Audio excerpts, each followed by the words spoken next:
इस वक्त की सबसे बड़ी खबर सामने आ रही है बुलडोजर एक्शन पर।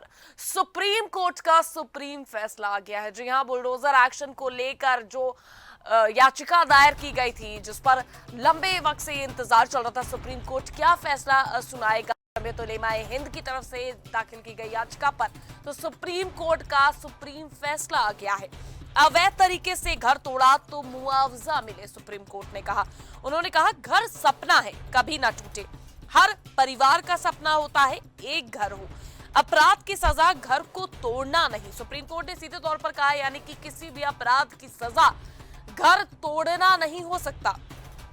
कानून का शासन लोकतांत्रिक सरकार की नींव, सरकारी शक्तियों का दुरुपयोग सही नहीं, यानी कि सुप्रीम कोर्ट ने सीधे तौर पर कह दिया है कि किसी भी तरह की सरकारी शक्तियों का दुरुपयोग करना सही नहीं है। मुद्दा आपराधिक न्याय प्रणाली से में निष्पक्षता से संबंधित, जो अधिकार कानून हाथ में ले उनकी जवाबदेही तय हो। अधिकारी मनमाने और अत्यधिक कदम नहीं उठा सकते। मकान गिराकर किसी को सजा नहीं दी जा सकती। अधिकारी ने शक्ति का दुरुपयोग किया तो बख्शा नहीं जाएगा। कार्यपालिका किसी व्यक्ति को दोषी घोषित नहीं कर सकती। कार्यपालिका न्यायाधीश बनकर संपत्ति को ध्वस्त नहीं कर सकती। मनमानी करने वाले अधिकारियों की जवाबदेही तय हो। संविधान लोकाचार सत्ता दुरुपयोग की इजाजत नहीं देता। न्यायालय इसे बर्दाश्त नहीं कर सकता। तो सुप्रीम कोर्ट ने बुलडोजर एक्शन को लेकर सुप्रीम फैसला दे दिया है। उन्होंने सीधे तौर पर कहा है कि कोई भी संस्था अपनी शक्तियों का, कोई भी सरकारी संस्था अपनी शक्तियों का दुरुपयोग नहीं कर सकती। किसी भी अपराधी का घर गिराना या आपराधिक सजा नहीं है। तो सीधे तौर पर उन्होंने कहा है कि बुलडोजर एक्शन मनमाना तरीके से जो किया जाता है वो सही नहीं है और उस पर सुप्रीम कार्रवाई भी होगी। अगर किसी भी अधिकारी ने इस तरह के कुछ भी किया या कोई भी तरह से सरकारी तंत्र के अंदर इस तरह से एक्शन लिया गया तो कार्यपालिका किसी भी व्यक्ति को बख्शेगी नहीं, सीधे तौर पर कहा है। तो बड़ा जो हंटर है सुप्रीम कोर्ट का वो बुलडोजर एक्शन पर चला है और सुप्रीम कोर्ट ने सीधे तौर पर ये फैसला सुनाते हुए कह दिया है कि अवैध तरीके से घर तोड़ा तो मुआवजा मिले, यानी कि अगर अवैध तरीके से किसी का भी घर तोड़ा जाता है तो उसे मुआवजा दिया जाएगा। हर परिवार का सपना होता है एक घर और उस घर को तोड़ने की शक्ति, उस घर को तोड़ने का अधिकार किसी के पास भी नहीं। तो सुप्रीम कोर्ट ने बुलडोजर एक्शन को लेकर बड़ा फैसला सुनाया है। वहीं हमारे साथ यूपी स्टेट हेड विजय त्रिपाठी जुड़ गए हैं लाइव। विजय, देखिए जिस तरह से लगातार बुलडोजर एक्शन को लेकर लगातार बात हो रही थी, सियासत भी कई बार करवा चुकी है और अब इन सबके बीच सुप्रीम कोर्ट ने बड़े फैसला दे दिया और उन्होंने कई ऐसे बिंदुओं को प्रदर्शित किया है जिसे होना जरूरी था। देखिए, सबसे बड़ी बात है, अगर कहा जाए तो उत्तर प्रदेश की इस कानून व्यवस्था को पूरे देश में लगभग सभी राज्यों ने बुलडोजर एक्शन को आगे बढ़ाया और धीरे धीरे अपराधियों पर अंकुश लगाने के लिए इस तरीके के फैसले और इस तरीके के निर्णय होने शुरू हो गए। लेकिन धीरे धीरे कुछ राज्यों में इसकी ज्यादती भी होती रही और कुछ राज्यों में इनके खिलाफ भी एक्शन हुआ।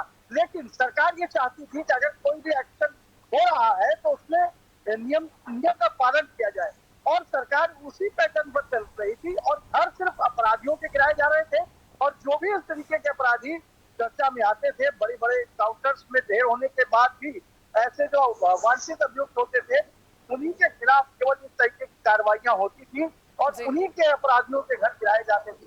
कहा यह जा रहा है कि अपराधियों के अतिक्रमण को रोकने, उनके अवांछित घर को उनको गिरफ्तार करने और उनके अपराध पर अंकुश लगाने का सबसे सही और माकूल जवाब यही था, जिस पर आज सुप्रीम कोर्ट ने रोक लगा दी है।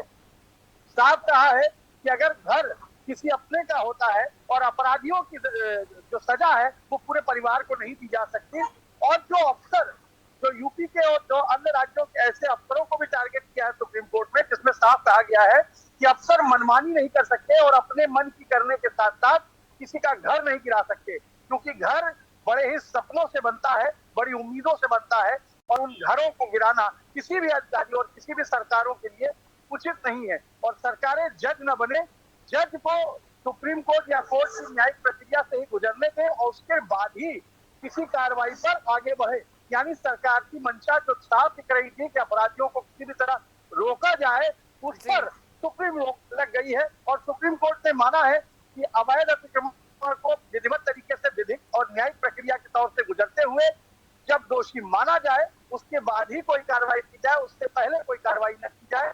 ये भी अपने आप में एक चुनौती रही है सरकारों के लिए कि सुप्रीम कोर्ट को किस तरह समझाया जाए कि इस तरीके के अपराधी लगातार अंकुश में तभी आ पाते हैं जब उनके ऊपर कोई इस तरीके की कार्रवाई होती है। यानी सख्त कार्रवाई के बाद ही ऐसे अपराधी शांत होते हैं और वो अपराधी दुनिया से बाहर आकर सामान्य जीवन गुजारने की बात कहते हैं। अमूमन उत्तर प्रदेश में इस तरीके की घटनाएं देखी गई हैं, जिसका अनुसरण अन्य राज्यों ने भी किया, चाहे मध्य प्रदेश और जम्मू कश्मीर तक बुलडोजर का एक दौर पहुंचा है और बुलडोजर की कार्रवाई सुप्रीम कोर्ट के साथ में पूरे राज्यों में, सभी राज्यों में लगभग इस तरीके की कार्रवाइयां हुई है, जिसका असर ये हुआ है कि आज सुप्रीम कोर्ट में जमीयत उलमाए हिंद की याचिका पर फैसला देते हुए कहा है कि ये निर्णय सही नहीं है। बिल्कुल, इसके साथ ही संवैधानिक जो सरकारी संस्था है या फिर जो भी अधिकारी है जो इस तरह से मनमाना अगर रवैया अपनाएंगे आगे, तो उनकी जवाबदेही भी तय करने की सुप्रीम कोर्ट ने बड़ी बात कही है। देखिए, बिल्कुल अधिकारियों की जवाबदेही तय होगी और दूसरी बात उन्होंने साफ कहा है कि ऐसे जिन लोगों के भी घर गिराए जाएंगे उन्हें मुआवजे का अधिकार होगा और सरकार उन्हें मुआवजा भी देगी, क्योंकि अगर वो कोर्ट जाते हैं, कोर्ट में विधिक प्रक्रिया का पालन नहीं होगा और उन पर जबरदस्ती अतिक्रमण चलाया गया है या अतिक्रमण रोकने के बहाने कार्रवाई की गई है, तो उनको मुआवजा भी देना होगा। सरकारों को ये सोचना होगा कि अगर इस तरीके के निर्णय वो ले रहे हैं तो अंतिम परिणाम के तौर पर भी जिम्मेदारी सरकार और सरकार के अफसरों की होगी और उन्हें हर हाल में मुआवजा देना होगा। बिल्कुल विजय, और जिस तरह से हम लगातार देख रहे थे कि कार्यपालिका किसी भी व्यक्ति को दोषी घोषित कर रही थी, बहराइच में भी अगर हम बात करें तो कई मकान ऐसे हैं जो चिन्हित किए गए थे, यानी कि अब वो मकान भी ध्वस्त नहीं किए जाएंगे, क्या ये मान लिया जाए, राहत मिल गई है? देखिए, अभी सबसे बड़ी बात है वो भी प्रक्रिया कोर्ट में विचाराधीन है। कुछ अभी आपने देखा होगा 13 मकानों का एक साथ ध्वस्तीकरण का आदेश दिया था कोर्ट ने, वो भी प्रक्रिया विचाराधीन है। तो इन सभी मामलों पर यह देखना होगा कि कोर्ट क्या रुख अपनाती है और सुप्रीम कोर्ट की रोक के बाद मुझे नहीं लगता कि अब उत्तर प्रदेश या अन्य किसी जगहों पर विधिक कार्रवाई